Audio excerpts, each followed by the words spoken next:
The floor is yours. The floor is yours. Yeah, I'm telling Rob, I don't know when I'm going to get my flowers. Late in 2024, ever since then on this podcast, I've been stating that CEOs need to stop talking. It's true. Did you see the McDonald's thing? Oh, the McDonald's, you mean all of them? They all just hopped on the same...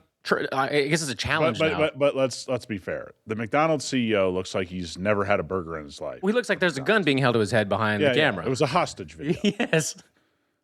This is a cry to all of you media and PR individuals. I'm sure you're good at your jobs. I don't know your jobs. If the CEO doesn't want to have a real conversation, then let him stay in the office. Just leave him alone. Leave him alone. Not every CEO is going to be good in front of the camera. Yeah. And by the way, don't need them to be. No. Hire personalities. Hire people to go out and, bang the drum. Hire, how many food influencers are there that are great on camera, that would be happy for you to pay them $10,000 a month to go around and talk about the big arch? Just hire Jordan the Stallion. Hire Jordan the Stallion. Let him know what's up. Or Michael Jordan. Maybe he needs some money. Or Shaq. He'll do anything. Shaq will do it. Yeah. This is... You guys thought I was picking on car CEOs.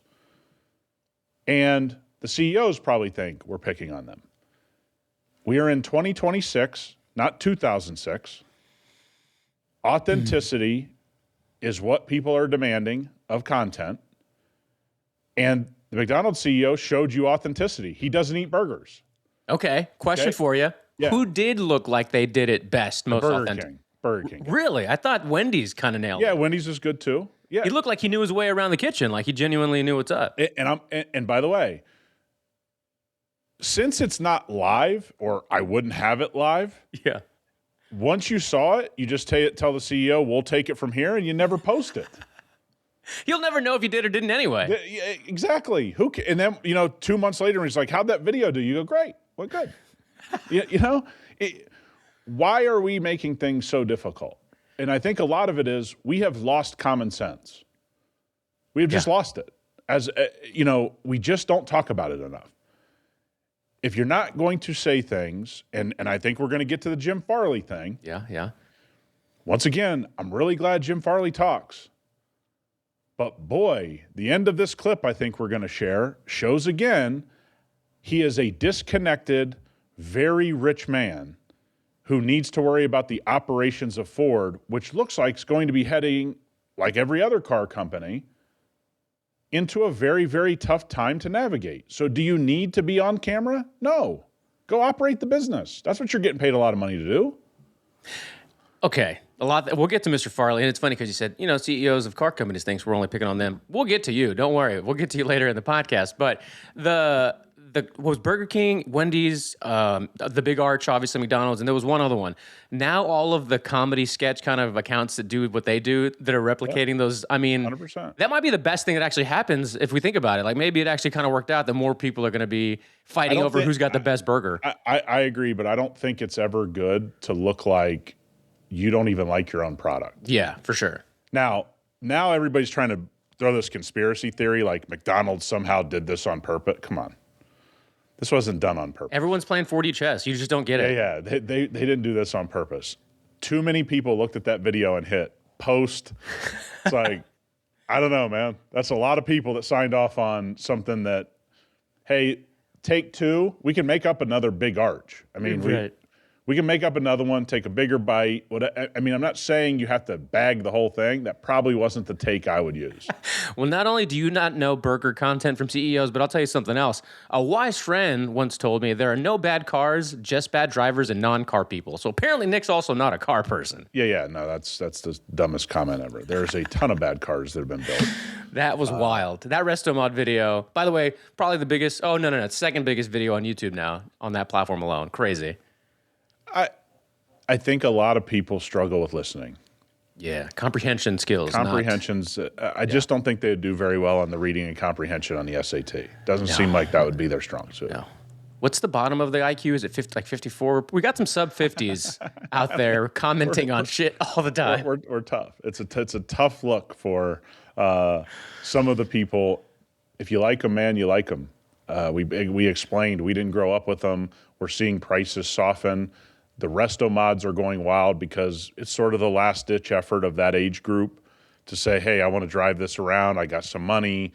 But there's just a complete misunderstanding. And if you don't ever go look at the data, you think you know what you're talking about. The data tells the story. It's a softening market. The 40s and 50s, you can't give those cars away now. Yeah. For the most part. Again, there's a few special ones that are always going to be worth money, which we've said a million times. The 60s and 70s are next. I hate to break it to everybody. They're next. It's already showing signs of cracking. And if there's any dip in asset prices, S&P, home prices, whatever, you're going to see the bottom fall out of the 60s and 70s market. This is how it's going to go. This leads perfectly into other things that sounds like are in the past. So I'm just going to go ahead and cue up the video that I woke up saying, oh, Jim, just laughing, saying, oh, Jim. There we go. Out like maybe a Boss or a Cobra down the pipeline? Okay. No, we live in the future. Oh, you live in the future. We love all that. I got to get a new jacket. We love all that, but and we have so much history. Sure. We may do a few of those, but really, I think if you see how we built out Mustang, we're going in kind of a new, refreshed direction, which is very much looking forward to a different standard.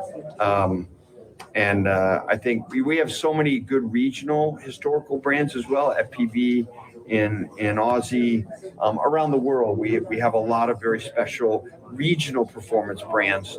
That is interesting to me, actually, bringing those to life, because they never were historical, or they were always kind of in the moment. But I really, as a CEO, I love all those things. I have a bunch of old Fords that I love, but I really want to live in the future. We want to create. I once asked Carol Shelby, Carol, what's your favorite car? Next one. He always said, next one. Yep. And that's where they didn't renew the license. Will we see a production-built vehicle to take on Corvette? That's a good question. You don't think GTD is a Corvette? Guy's like, In all 50 states. the guy was like, okay. jaw dropped. This is. You don't think so? For people that couldn't hear it, the question was, are you going to make something that rivals Corvette? And he says, don't you think the GTD is a Corvette? You can title it in 50 states. You can buy Corvettes for $80,000. The GTD is $400,000+. The comments were amazing, by the way, on this. Yeah. No, it's not a rival. And by the way, I mean, all signs point to Zora's going to be coming out, and it's going to be 1,500 or so horsepower. So GTD is going to be chasing, that at this point. For everybody that said that Jim Farley doesn't see Mustang as a rival to Corvette, he does, number one. They do talk about that internally. So for all you pony car guys, and it's different than Corvette, and it's different than this, and it's different than that, they don't see it that way inside of Ford. They never have seen it that way. They thought that was their answer to Corvette this entire time. What you believe as a Mustang guy is not what they believe in that building, and never have. They've always thought that Corvette and Mustang were on this identical level. Never has been, okay, in my book. No. In most of our books. And now his answer to Corvette is, we have one car that's $450,000, and that's our rival to Corvette. That doesn't even make any logical sense to say that. It's interesting to look at and try to map where the positioning of those two companies are, just globally or even just in the States, like GM, GM Chevy and Ford. What are they trying to go after? In my mind, I try to work through this week over week. Like, what are you trying to go after? What are you trying to lead the people to believe that you're going after? What are you actually trying to deliver to the people? Because given what week or what he's feeling like that week, it sounds like it's completely just opposite directions of car enthusiasts and general car buyers. This is the problem of standing in front of press, not realizing that you need to be, if you're going to be having conversations, you need to be having hour-long conversations. They need to be thoughtful. You need to be pushed. You need to actually answer questions, not just, stand in front of a Ford sign with your hands in your pocket, answering press questions. Not that the press did anything wrong. The guy asked the question he should have asked. What's going on with Mustang? You need another 20 minutes to flush out his idea on Mustang for this to be valuable to even do it all. Instead, you make a comment that GTD is Corvette. It's the same thing. Okay, bud, tell me where you guys are going to go after Corvette in the 60, 80, whatever. Your sales are plummeting of Mustang. The C8 Corvette is as popular as it's ever been. I just don't get this. This style of communication where you've got like a Jim Farley or name any other kind of CEO from the automotive world in front of a panel of people, like there's some kind of athlete, which I also hate more than anything. Interviewing an athlete, like a baseball player in the middle of an inning, like halfway through the game, it's the most annoying thing. I'm like, let the guys be in the flow of the game for the entire game. Even the post-game interviews are kind of dumb, honestly, in my opinion. Yes. That's just outdated. me. So outdated and not good. Like the person usually asking a question doesn't even sound enthusiastic to be asking the questions. No, and they're not asking anything that you didn't watch in the game. Yeah. Why'd you throw 3 interceptions? I don't know, man. He threw 3 interceptions. We all watched it. He obviously didn't see the linebacker drop into coverage, so he threw it to him. I mean, what do you need to talk to him about? So dumb. It's on tape, as many coaches like to say. When it's on tape, bud, it's on tape. Talking about practice? Yeah, so I look at this and I go, for all of you people that think we have been assessing the way Mustang is viewed inside the Ford building, he just told you he views it as the rival to Corvette. It does not matter that you see it as a rival to Camaro or you see it as a rival to this or to that. They see it as their rival to Corvette, which is what we've said from the beginning. And to say GTD out of your mouth and not even talk about the lower trims that most people buy of Mustang and the lower trims that people buy of Corvette, it shows a complete disconnect from reality. And even at the beginning when he started saying or the way he phrased it about I live in the future or something like that, and you even said while we were watching it, what's new about Mustang? I took it initially that it's kind of in the past and they're not really looking as Mustang being the future or Mustang as we know. And that could be a very possible thing. But that's why you need an hour-long conversation to go, okay, man, I love that you guys are living in the future thinking about new things. So what's going to replace Mustang? That's the logical conversation to have. You can't have it with him standing, in front of a panel with his, here, I'm going to give you guys 5 minutes of sound bites. I'm thrilled he does this because we just get to talk about it for, 13 minutes right now on the podcast. Trust me, I don't want this to stop. So nobody misunderstand me. But this isn't helpful to anything. And it oftentimes shows you that they really believe that all of you are going to buy a $450,000 GTD. Well, that's not going to happen. What they might be able to do, right? They also announced this week that was making the rounds. Ford brings 3-liter superchargers to the V8 Mustangs and F-150s, delivers up to 810 horsepower. So now you can get a factory-backed $10,000, 3-year, 36,000-mile package. Just out of curiosity, what's that run the cost to of these platforms? Are we now talking about F-150s that are going to be $103,000? I think they use the Lobo as the example, which is already a pretty expensive truck. And the Raptor R already comes with one. I'm going to guess it's probably going to be in the 80s. But Raptor R is what, 125, 130? Right. And again, Raptor R is great. Yeah. And this performance that they're talking about getting 800 horsepower, that's great. What do you have at the base level of your quote unquote what you deem to be your sports car rivaling Corvette? It's not comparable. It just isn't. Not today, not right now, not in 2026. Well, funny, we talk about Raptor R. To take a little side quest here, I visited Texas Shock Works. Some of y'all that follow the account on Instagram saw that I was there doing a little bit of content with Alex, the owner. We're going to do some stuff on my Raptor.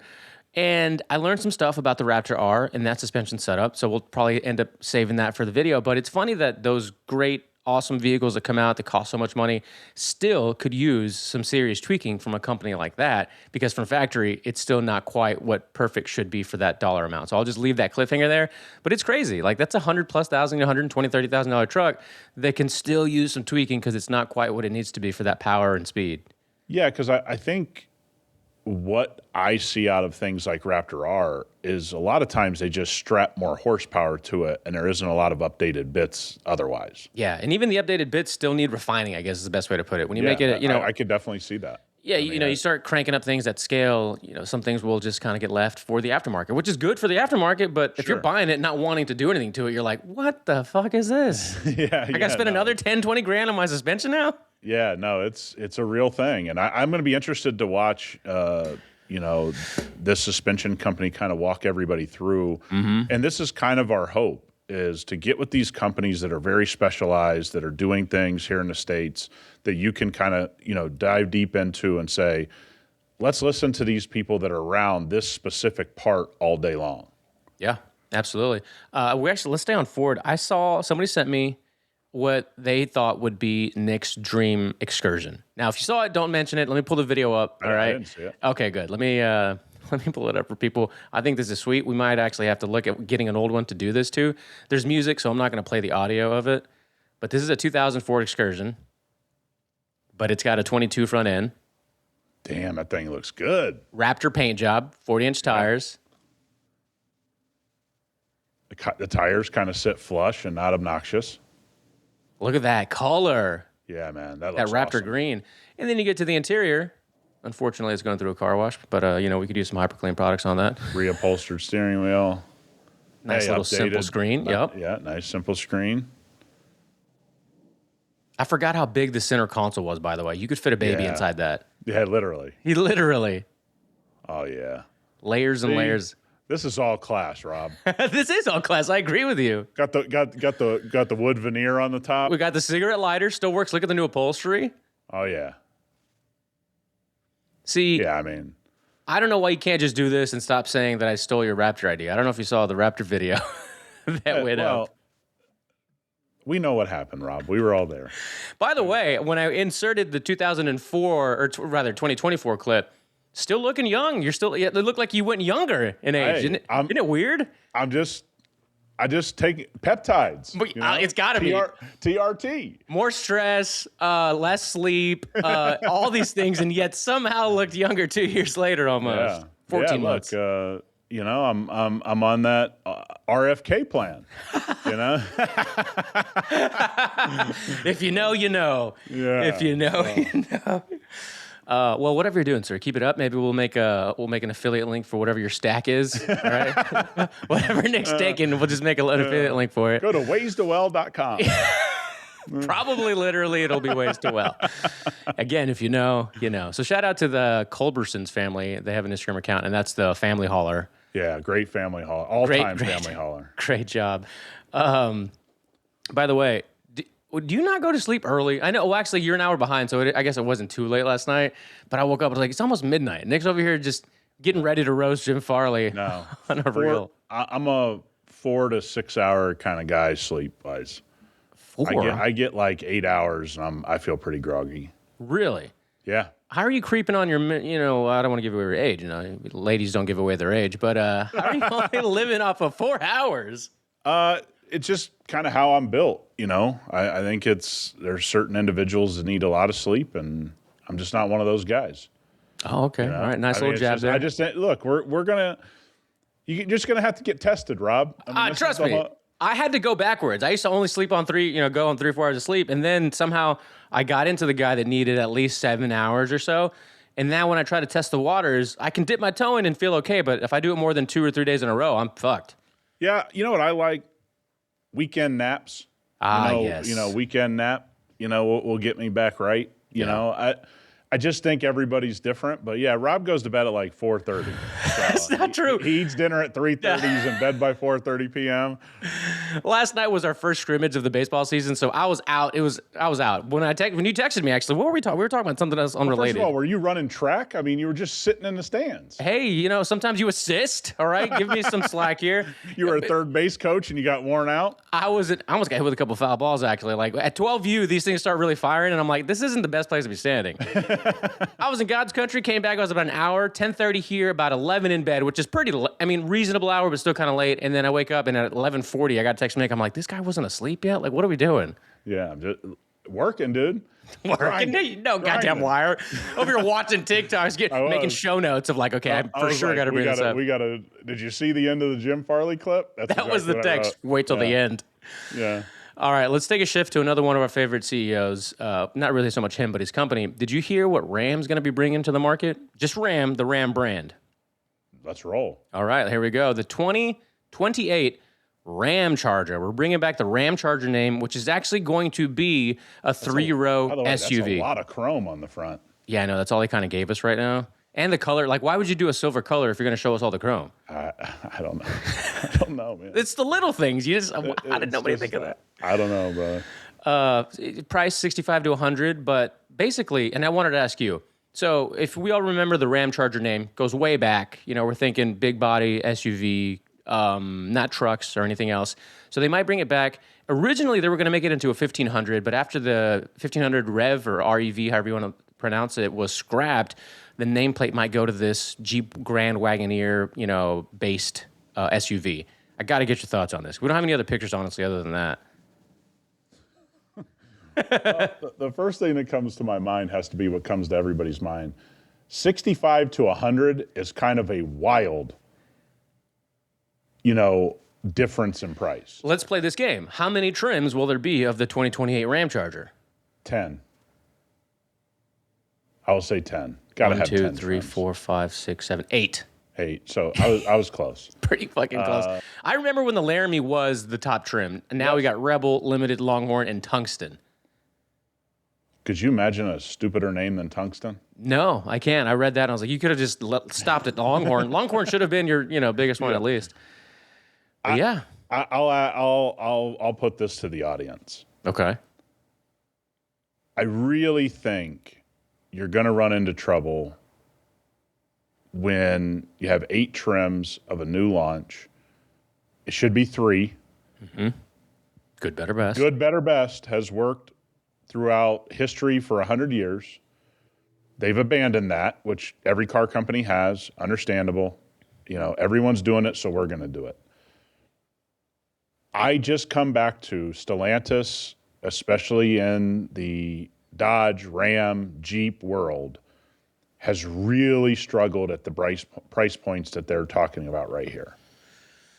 I just think this is the price point that people trust this brand. And that's what price points really are in my book. Does the customer trust you at XYZ price point? So a customer of Ferrari trusts Ferrari at certain price points. Mm-hmm. Okay? If I launched a Ferrari today, let's use any Ferrari being launched, and they said this Ferrari is going to cost $7.3 million. Unless it was something ungodly, there's only going to be 5 built, nobody's going to trust it at that price point. But 350, 550, 700,000, it's a trusted brand in those price points. I don't know how Ram and Jeep and I think you can say this for some Ford products and for some GM, some Chevy products. You guys struggle when you get outside that price point that people trust your brand. Right? That's a really great way to frame it. It just, that's what people, I think, don't put into context about price point. Toyota is trusted at a certain price point. Honda is trusted at a certain price point. Hyundai, Kia, all these things have a certain price point where you go, it's worth a swing. Right? Yeah. I mean, that's 65 to 100. That doesn't feel like your price point. That doesn't feel like where everybody trusts you right now. And by the way, Jeep Cherokee, Jeep Wagoneer, all of these things struggling because it's at the wrong price point. So it means that the customer doesn't trust you at that price point. But if your Jeep Cherokee was 42 to 60, I guarantee you'd sell more Jeep Cherokees, not 65 to 85. I'd be interested to hear why they made it a Ram product and not a Dodge, which the Durango hasn't seen a refresh since like 2013. I've know what I said mean? this before. The Pacifica, Durango, you got Chrysler one product. Say again? Durango's been completely screwed up. I mean, that was should just be the best. Yes, and that was mismanagement. Yeah. That's all that Durango has been is mismanagement. Plain and simple. That part of the market is hot. People want those types of vehicles. You've mismanaged price, quality, everything associated with that. And like you said, why didn't you just do a Durango and refresh it and go after that market and fix your problem? No, we're going to add something new. Okay? And then you're going to add it at a price that I'm telling you your customers don't trust you at. It's not rocket science. The trust that they had, that Dodge had from like 20, we'll say like 12 to 18 or 15 to like 19 with the Durango brand was unmatched, right? It looked great, had the power. And then before that, or around that time, you also had the Nitro. If they would have developed that into an Escape killer or a Bronco Sport killer and kept that in the lineup as well, be doing great, in our opinion. And they just did away with it. Yep, because they just wanted to go after, just like a lot of brands, Dodge and Ram and Jeep are no different than what we see from other brands. They just thought they're going to go into this high ticket market. They're going to produce less vehicles. They're going to make more profit. They have quickly found out they're not making more profit. They're not selling enough units. And I mean, it's like what we saw with Wagoneer. Wagoneer should have been a hit. Mm-hmm. You brought this thing back. You used the Wagoneer name. It should have been a hit. Why wasn't it? Price. That's it. It wasn't that it looked bad. Obviously, we can get into the quality control issues, but those are all defensible at a certain price point.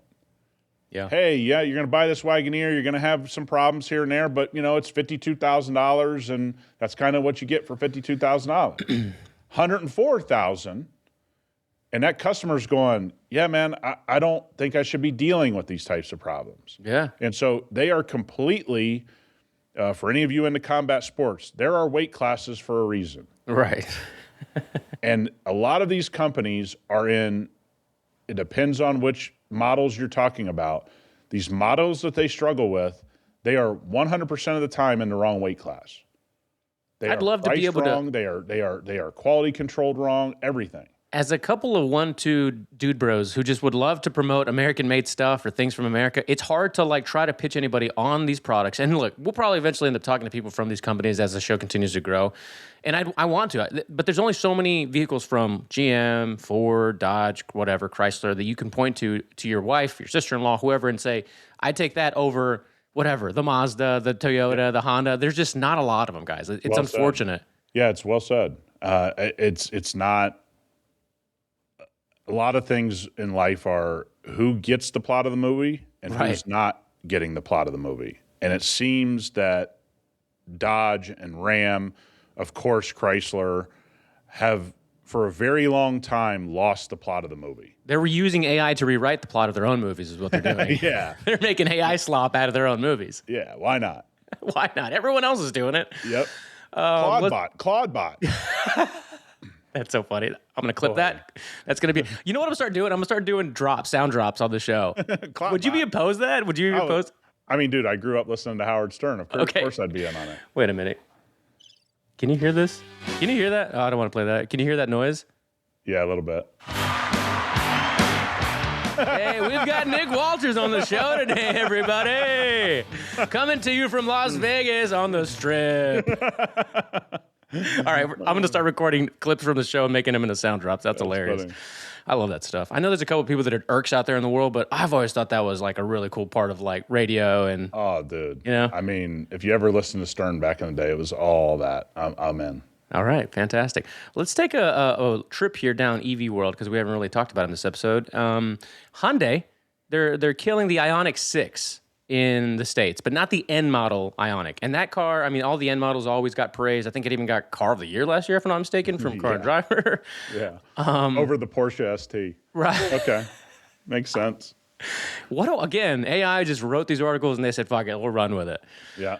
I don't know if there's really much to say about it. It kind of looks like a Honda and kind of looks like little Taycan-ish. And like a long Beetle. A long Beetle. It does look like it looks like an Apple mouse. It looks like the Mac mouse. Yeah, It comes with your computer. Good call. I'm not surprised. I mean, come on, look at this. This almost looks like a new Insight that Honda would have made years back. It's really funny because if you followed the Ioniq EV press coverage, you would have all assumed, all of us would have assumed that they were selling millions upon millions of these, and these things were going to take over the car world in America. I mean, that's the way the Ioniq was covered. I mean, top to bottom. And as you can see, that's just not the case. I mean, it was never going to be the case, but there were certainly people pushing like this was some big jump in, life-altering thing done by Hyundai, mainly because of the N models and kind of budget Tesla-ish if you look at it from like you squint your eyes a little bit. Yeah, I'm not even saying, it's bad for what it is. Yeah. I can guarantee, and I'm not up to date on the pricing, but you only cancel something if it's not selling, and it usually doesn't sell because it's priced wrong. So the N model, also more extreme suspension setup, huge brakes, sticky Pirelli tires, will cost roughly $70,000. That's a lot. That's a lot. Okay. I mean, more power to you. I could buy a lot of great cars for 70. Jeez, that's crazy. We did that last week. We did 2-car garage solutions where you could get a lot of cars for under 60, much less, 70. You get a 2-car solution easily for under 70 that you would have a lot of fun with. Well, speaking of a really interesting company and brand and stories and getting the plot of them and all, 2026 Toyota RAV4 GR. I think my sister-in-law might love to trade in her base RAV4 for a RAV4 GR for $40,000 more. It does look good, actually. Looks almost good. hot hattish, Yeah, that looks really good.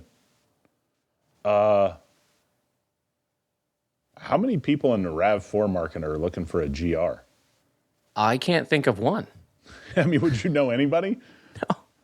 No, I wouldn't either. But some people are going to buy this. I mean, we know that the one thing Toyota has over just about every brand, I would say every brand that's making this level of vehicle, is their customers are going to buy this.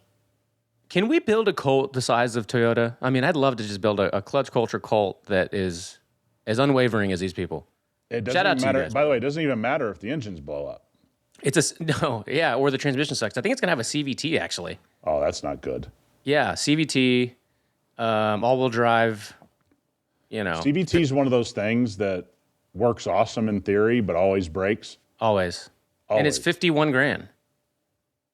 It's not a bad price. It's not a bad price. It's not a bad price when you're comparing it to the shit we just looked at for 70. So my question is, are they building up, because they dropped the Highlander news, which I think caught a lot of people off guard, including us. I didn't think they'd ever mess with the Highlander brand at all.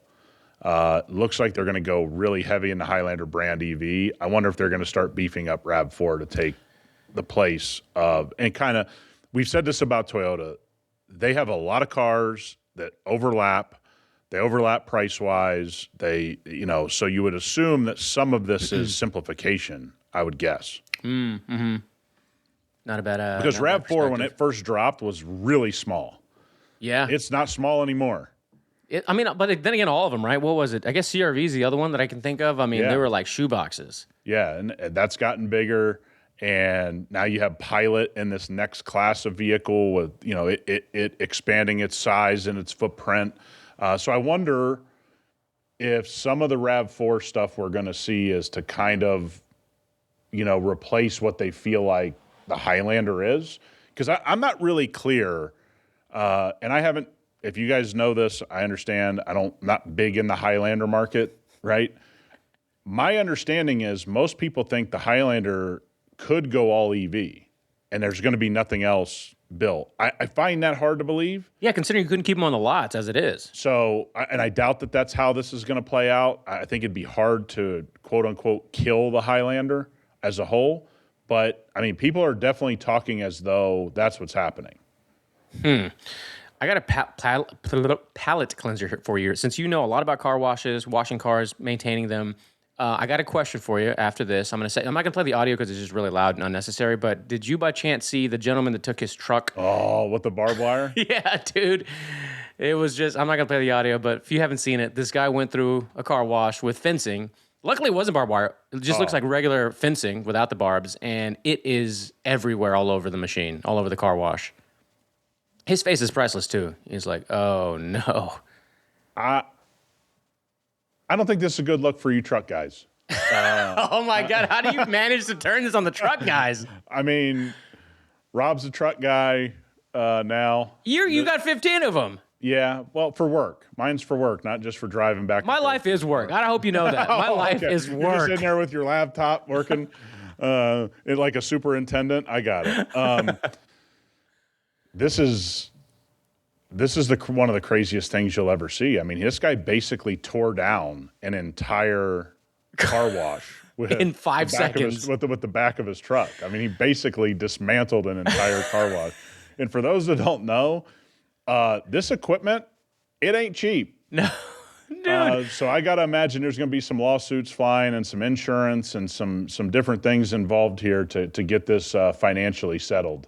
Well, you know what? If we're being fair to the truck guy, there's usually an attendant there that looks in the back. There's not any loose shit here to fly. Not here. Yeah. No, that's private equity's involved in car washes now, but there's a lot of car washes with no human beings. You know what? All the ones being built here. How did I not think of that? You're right. Yeah, Again, PE over here just doing the Lord's work. Yeah, well, I don't know if everybody has seen it. Like private equity is what makes up 71% of all the biggest bankruptcies, of companies. When you see videos, we're like, I think what was the latest thing food-wise? We kicked the show off talking about burger CEOs. Your boy, was it Jersey Mike's? Yes. Yeah, okay. $8 billion. Yeah. Honestly, not gonna lie, I've never had a Jersey Mike's sub before, but I hear they're amazing. Wow, that's crazy. That is crazy. What are you talking? Whoa, you literally moved back in your chair. What are you talking about? Jersey Mike's is great. Oh, okay, I've heard this. I don't know. What are you eating over there? Subway? Quiznos? We don't have Quiznos. Oh, that's unfortunate. I like Quiznos. Okay. Last time I had Quiznos was at Barrett Jackson because I couldn't believe there was a Quiznos there. Hey, that's actually that was probably the best part of being there. What about Firehouse? Firehouse subs? It's okay. I mean, we have Firehouse everywhere out here. It's okay. I mean, so what is Mike's way? It's just the way that they dress it, like onions, lettuce, oil and vinegar, oregano. It's just like the way they dress up the sub. Is it like doused in some sort of like a jus or no? It's just like oil and vinegar. They take the shaker of oil and vinegar. As I started reading more of the PE stories about Jersey Mike's and the whole thing, you and someone else that I know love Jersey Mike's, and there's a guy that was making sketches where he'd go into Quiznos and he'd be like very like Quagmire from Family Guy, kind of about it, like, hey, tell Mike I'm giving him consent to have it Mike's way, shit like that. So he'd go to different locations and just get the whole staff cracking up, like, hey, make sure when I get it Mike's way, he gives it to me good, shit like that. It was so funny. I got to find that video. Yeah, we just got to hope that PE doesn't ruin Jersey Mike's, but I think all signs point to they will. All signs point to you're going to Quiznos. We're going to have to go to Quiznos. All signs point to we're finding a new sub shop. Yeah, for sure. Is there anything private equity owned? Yes or no? When you walk, you got to ask that when you walk in. Yeah. What? Okay, so is there like a specialty? A lot of people, you travel a lot, but they have like a specialty sub place or like sandwich shop. Is there something like that in Vegas people should visit if they go? No, man. There's nothing. I mean, not that I visit. I'm sure. I've kind of, we've talked about this, man. It's so expensive to go out. Like we've really like honed in on let's eat at home. Agreed. Let's order. I'd rather order stuff from ranches and spend my money that way. But yeah, I mean, if Jersey Mike's is really close to my house, if I want a sub, I'm going to Jersey Mike's. No Subway? Is that completely out of the question? Subway is out. I'm not. I can't even tell you the last. I mean, it's got to be 7, 8, 9 years since I've had. Yeah, it's probably even more than that, honestly. Yeah, probably. It's got a weird vibe ever since, everything. It just always had a weird flavor. It did. I mean, that was the yoga mats we were eating. We didn't know that at the time. That's the yoga mat. All right, let's turn back into cars. Let's go back into cars. AMG electric super sedan reveals the interior. Have you seen this thing? No. We got one, two. We got about 2 mini flat screen TVs. Let's give them one piece of credit. At least it's buried in the dash. That's true. It's not up here where the rearview mirror would where be. you can't see half your windshield. Right. Looks like an S-Class. It's going to be a new AMG GT 4-door. We got a couple more pics here. The interior looks good. Yeah, the interior looks sweet. You got to give them credit. It looks better than that iPhone Ferrari interior that they had designed. Oh yeah, that's right. Yeah, that was legitimately. Hey, we got the guy that did Apple's design. We can tell. You got that guy. It looked like an Apple Watch was on your dash. Yes, we got it, dude. You guys put a quote unquote vintage steering wheel and thought we wouldn't see the rest of it. Yeah, it looks good. Actually, looks really good. Got to give him some credit. This looks Those a lot dials are better pretty than most. sweet. Yeah. Hey, you got to love the carbon fiber accents. You being genuine right now or no? It's better than black piano trim. Oh God, is that not the worst interior feature we ever got? It's the worst. It's the worst. It's kind of cool. Yeah, the Mercedes vents have always been one of my favorites. You got to give them credit. We bag on things that need bagged on. This isn't one of those things. It looks okay. They did a good job. Diamond, door paneling too. Always such a nice touch. Yeah, makes you feel like you're in a Bentley when you aren't. Well, in your mind, you can be in whatever you want. Remember, if you believe it, it's not a lie. Yeah. Hey, the steering wheel looks great. That looks awesome. Yeah. I don't know about the 5,000 buttons, but the steering wheel itself looks good. Yeah, I like the circular push button. It makes you feel like you're in a Porsche. Hey man, can we stop comparing Mercedes right now to these other better brands? Hey, I'm just trying to help you. I'm just giving people a reference because maybe they aren't watching on YouTube. I mean, if you're in the market for one of these level of cars, I know the last real listener was listener Nicole who bought the Porsche. What would you buy in the we'll say 3 to 4 years of range if you had to buy a 4-door? Because this was exampled as a 4-door, like a 4-door luxury. I think you're in M7 S-Class. We never talk about M7s. Yeah, M7. If I was going to buy the newest M7, I would be game for that for sure. I don't even have it pulled up, but actually I will real quick. Audi quietly kills the A8 orders in Germany. I heard that. Yeah, let me just pull this up because I had it here and I wasn't too sure because this is another one, big hauler we never really talk about. It's looked the same for 1,000 years, but I think it looks good still, honestly. Yeah, it's always looked good. I think the sedan market's over. It sucks, man. It sucks because it's just everything every company's doing the same thing. Yeah. Which, I mean, we all understand why. They don't want to really veer from what everybody else is doing. But you got to like that the S-Class is around. It does seem like, at least I hope that they're committed to it. It looks like, like M7 and 7 Series is going to, stick around. But, these big body sedans are gone. Like that, most brands are just, like we talked about this before, like Ford Taurus. It just feels like it should exist. What do you think is going to come back into favor? Like we talk about things that go in and out of favor. It seems sedans. I think companies like Ford have talked about taking something like a 4-door sedan, and I get it's not an S-Class or M7 or anything like that, but just a 4-door sedan that can transport people around. I mean, Camry is still so popular. Yeah, Camry is extremely popular. So why you wouldn't, try to build a really reliable, vehicle like Camry? And so it doesn't. I think so many of these companies get so scatterbrained that they see sales fall and they go, "We're just going to kill it." And it's like, well, just make it better.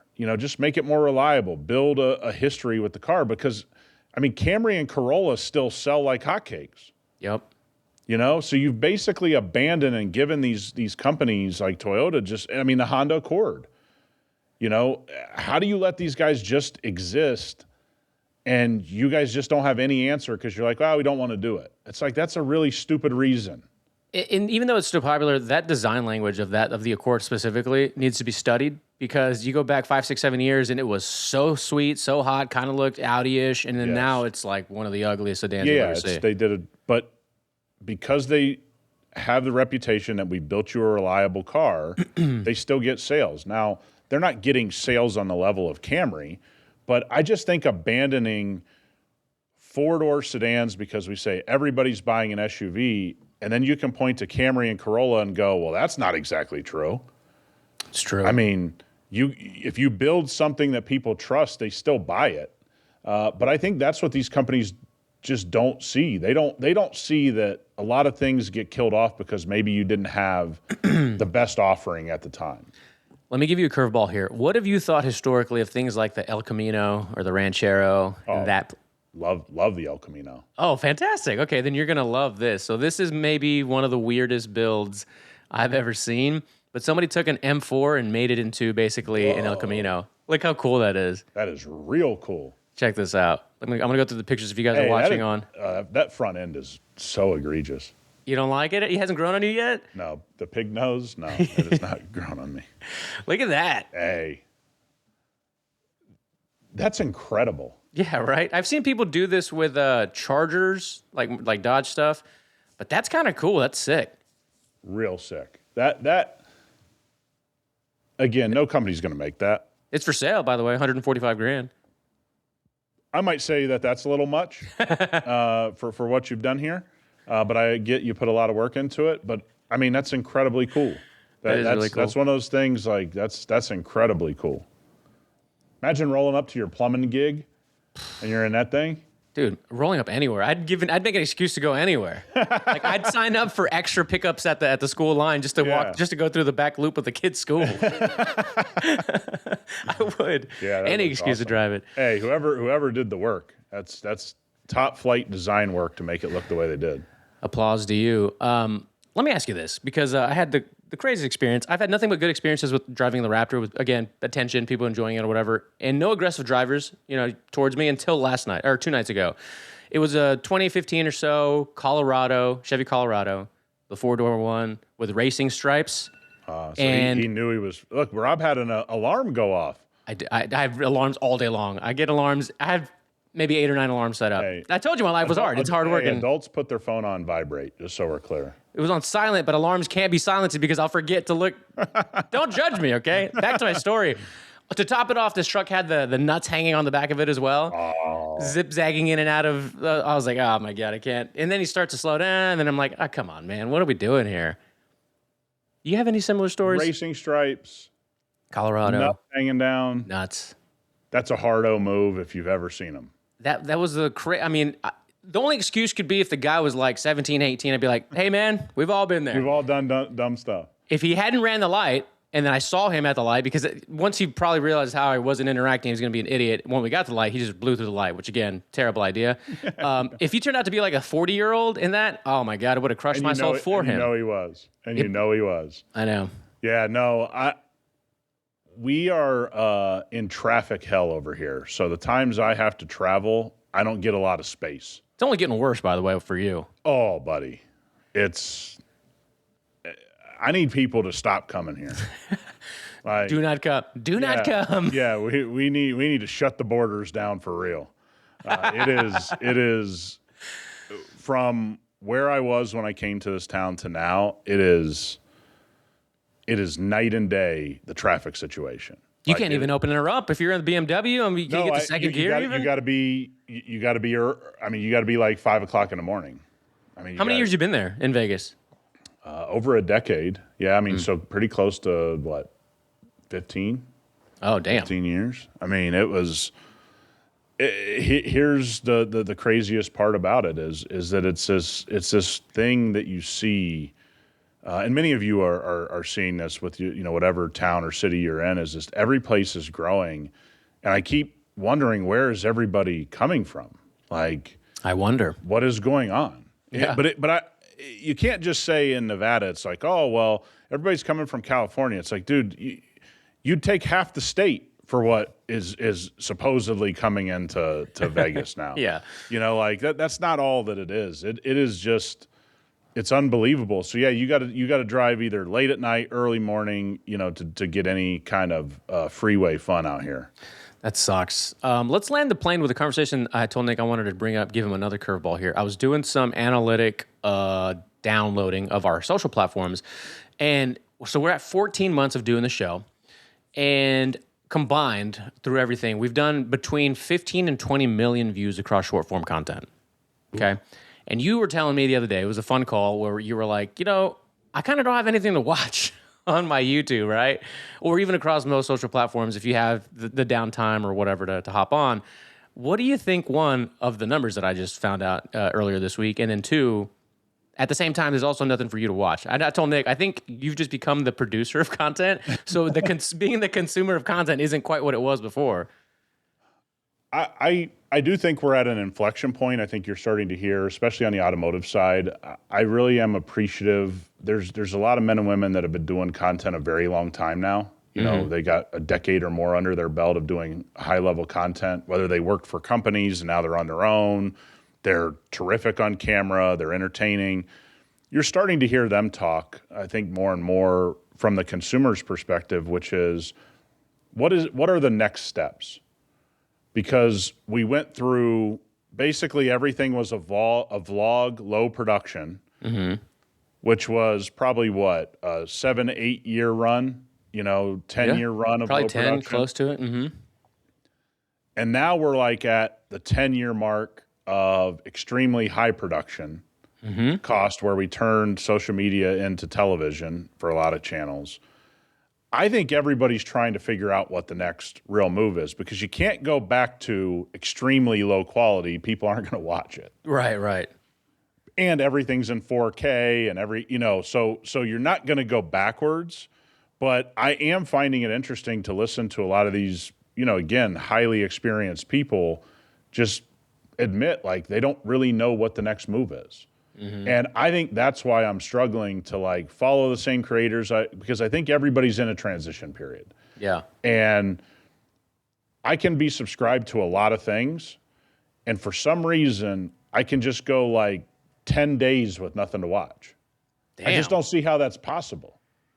We might, and this has been talked about for a long time, where the notifications, would you rely on being notified of new drops, or would you go through your subscription panel and see? No, what I would do is, and this is another topic, I think I always went to the feed of YouTube, where they pop up all your stuff, and if one of your subscriptions had a new release, it would show up. I wonder if that algorithm has gotten worse. That's what I'm thinking. That Google just hasn't, really stayed up with, I was listening to somebody who is really, really high up executive at some type of platform, I forget. What Netflix does, nobody else has been able to replicate. With their algorithm of putting things in front of you that they know you'll like. That's Netflix's big advantage, according to this guy. It's their algorithm is so good, they will have the stuff you like, they will throw stuff in front of you that they know you'll like, and that's sort of their huge leg up, is this home page that they have. Is that true? I mean, that's his take, and he's an executive in this world. I'm not, so I got to take him at his word. But I do feel like that's what I see on YouTube, is I go, why does my home page suck? Why is there nothing to watch? What did the next Netflix guy give credit to AI, or was it just something he was just No, I think from the beginning, that's what they invested in. I think they invested in that algorithm of knowing what you watch and whatever they've developed. Because if you go to Peacock or you go to Hulu or you go there, it's way worse than Netflix. I mean, it's not as intuitive as Netflix and the user experience. And the numbers kind of bear it out with the global growth of Netflix and subscriptions, that's what's driving people to Netflix. It's not just that they have all of this better content, because you and I can go to Netflix and not have anything to watch.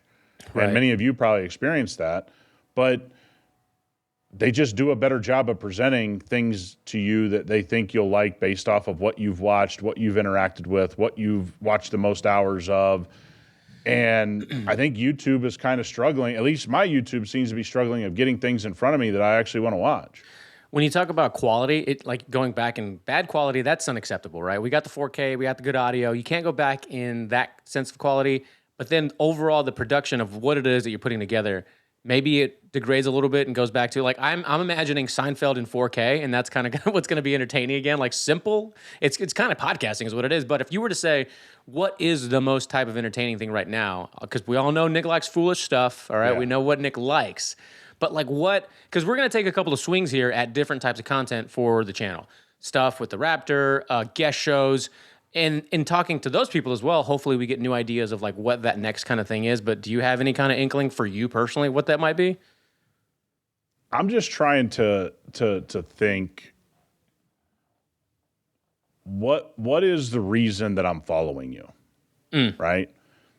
And I think a lot of people got sucked into very, very high production, and that's not the reason I started following them. I followed them because I'm starting to follow this guy. I don't want to say who it is because I haven't watched him long enough. Where he's just kind of working on cars in his garage, and he does it in a very relatable way. But if he starts to jump up and get out of that, a lot of times that kind of turns off the beginning crowd. Yeah. You and I are talking about somebody on YouTube that seems to be going away from authentic and into more clickbait. We were talking about this earlier this week. Right. I think clickbait will always work, obviously. I just think most guys that have their head on their shoulders and don't have tons of time and just want to watch the people that they watch. The other thing is, I think it's really hard to produce content, so it's taking everybody longer. So they're doing less drops. And you and I have talked about some creators that we really like, and we're like, man, they just need to kind of like drop just hanging out with them in the garage. So I think that stuff is going to come back where it's just lower production, but you do have the 4K camera, you do have the microphone. But I see why everybody's scared to take a step back because they think it's going to drown their channel. Yeah, So which is why I'm glad. That's why I said we're in a transition period here. For sure, and that's why I'm glad we started with the hang concept, like in the bio, in the description, saying it even on the show.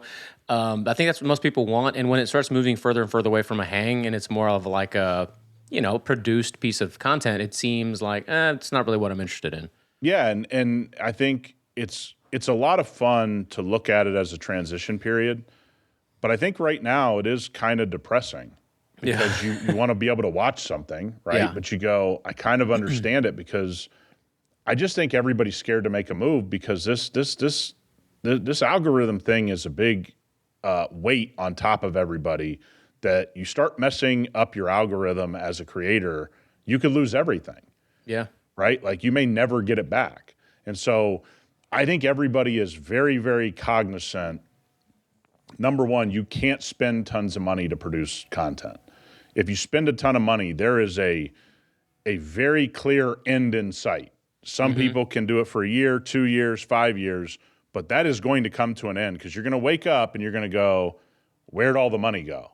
Yeah. And I think that's what we're seeing is that as people are getting paid less for advertising, as all of this stuff is starting to become commoditized, so to speak, the next 10 years doesn't look like the previous 10. And so all of these different things, I think, and I'd be curious what our audience thinks, is just like, we thought there were not very many people just speaking how we all talk privately. Yeah. That was sort of the idea of the show. I think when you're talking about a show being launched and being in the millions upon millions of views this quickly, we were somewhat correct on that. Agreed. Right? That people just want to hear guys that talk like we all talk. And I think that's what everybody's finding, but they're wondering how to do it.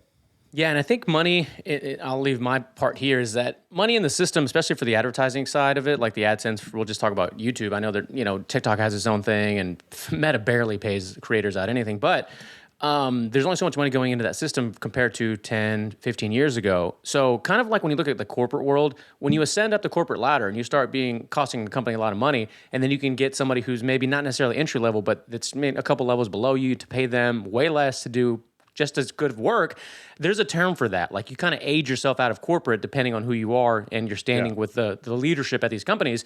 For creators, if you can generate the audience, keep the eyeballs, on their platform and do it at a fraction of the price, there's still going to be money in there for you, but it's not going to be some of these people without naming names that are claiming, 300,000, $500,000 per month off of their channel revenue. That's outside of brand deals. Like, I don't know how much good for them that they were able to do it. But if you want to do it like us and just start making content and getting eyeballs and attention and building an audience, you can still do it and probably make money at it. It's just not going to be to the level of $500,000 a month. Let's be clear about our story. We make money in the car business. Exactly. And that's good point. So it's not for the ad revenue. This is when anybody, says, you have these guys that say in the comments, well, you're just a podcaster. It's like, no, I mean, this is just kind of something we do. Yeah. This isn't our day job. There's a lot of people that rely on this as yes. And that's why you hear all these crazy ads of shit these people don't use. Mm-hmm. Which, by the way, is working less and less. Right. So when those advertising agencies realize I can't have this automotive guy doing factor meals when he's, overweight and he doesn't really use the product and it's not really his crowd. And that's not, when all of that stuff starts to get put together with data, those guys are going to go away too, right? Those advertisers are going to go away. And many of them have already. I mean, if anybody remembers the energy drink craze where they'd have all of these, chicks on Instagram pushing Bang Energy, that went away. Yeah. You know what I mean? That's like that company sold and was like, yeah, we're not doing that anymore. You know what I mean? Like this is just kind of how this stuff works. And I think it's going to be an interesting, I think the most interesting thing is going to be the next 24 to 36 months. Absolutely. Because if the economy tightens, which it is, if people really start digging into numbers and going, and I know how I feel as a listener. I've told everybody here, the advertising on podcasting has gotten out of control. Mm-hmm. I mean, it's just simply out of control. I mean, I know why people do it. I'm not bashing it. But advertising products you don't believe in because you need a paycheck is also not the answer that this was all supposed to end up at. But that's where we are today. That's for sure. Absolutely. Well, with that said, the guest show will launch next week with the first guest. I'm not sure who's going to be the first one that I release, but look out for that. So keep a really close eye on our socials, obviously on the podcast feed, and we'll see everybody next week. All right, guys. See ya.